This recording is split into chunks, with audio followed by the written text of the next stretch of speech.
on va s'intéresser ici à l'espace vectoriel des formes linéaires sur un espace vectoriel E de dimension finie petit n. Comme pour toute application linéaire sur E, une forme linéaire sur E est entièrement déterminée par son action sur une base de E. Aussi, se donner une forme linéaire sur E équivaut à se donner n scalaires qui sont les images par la forme linéaire des vecteurs de cette base B de E. Aussi conjecture-t-on que la dimension de cet espace vectoriel-là est n.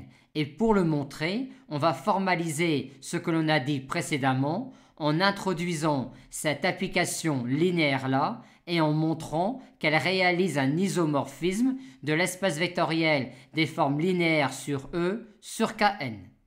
F est clairement une application linéaire et elle est également bijective car quand on fixe n scalaires alpha 1, alpha 2, alpha n, il existe une forme linéaire phi sur E et une seule, telle que phi de E1 égale alpha 1, phi de E2 égale alpha 2, et ainsi de suite.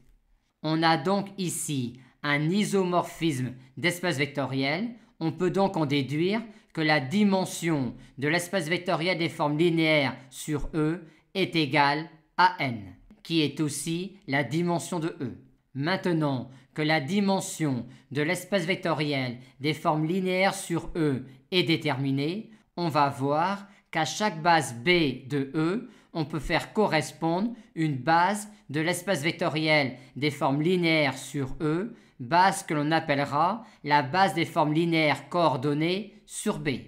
Pour cela, F étant un isomorphisme, si on considère la base canonique de Kn et si on considère la famille des formes linéaires sur E, dont l'image par F donne les vecteurs de la base canonique de Kn, on obtient alors une base de l'espace vectoriel des formes linéaires sur E, base que l'on appelle base des formes linéaires coordonnées sur B. Ainsi, E1 étoile est la forme linéaire sur E qui envoie E1 sur 1 et les autres vecteurs de la base B de E sur 0. Ces formes linéaires-là sur E sont alors définies par leur action sur la base B de E ainsi. Et pourquoi appelle-t-on cette base de l'espace vectoriel des formes linéaires sur E base des formes linéaires coordonnées sur B?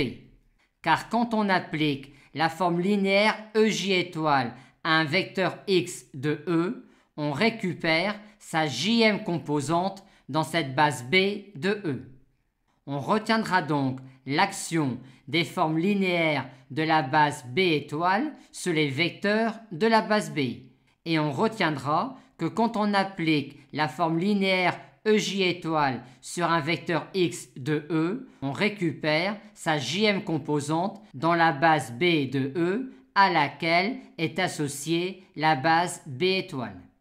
Maintenant, B étoile étant une base de l'espace vectoriel des formes linéaires sur E, toute forme linéaire sur E va se décomposer dans cette base-là. Et que peut-on dire sur la jème composante d'une forme linéaire phi dans cette base B étoile-là? Si XJ correspond à l'action de EJ étoile sur X, lambda J correspond à l'action de phi sur EJ. Mais il y a un autre endroit où on peut lire les composantes d'une forme linéaire dans cette base-là B étoile de l'espace vectoriel des formes linéaires sur E, c'est dans l'expression analytique dans B de la forme linéaire phi, c'est-à-dire dans l'expression de phi de x en fonction des composantes de x dans la base B de E. En effet, les scalaires qui sont ici sont exactement les composantes de phi dans la base B étoile. Et ceci s'obtient immédiatement en appliquant phi à cette relation vectorielle-là et en se rappelant que lambda j est l'action de phi sur EJ. On retiendra donc que dans l'expression analytique dans une base B de E d'une forme linéaire sur E, on peut y lire les composantes de la forme linéaire dans la base B étoile de l'espace vectoriel des formes linéaires sur E associée à la base B de E.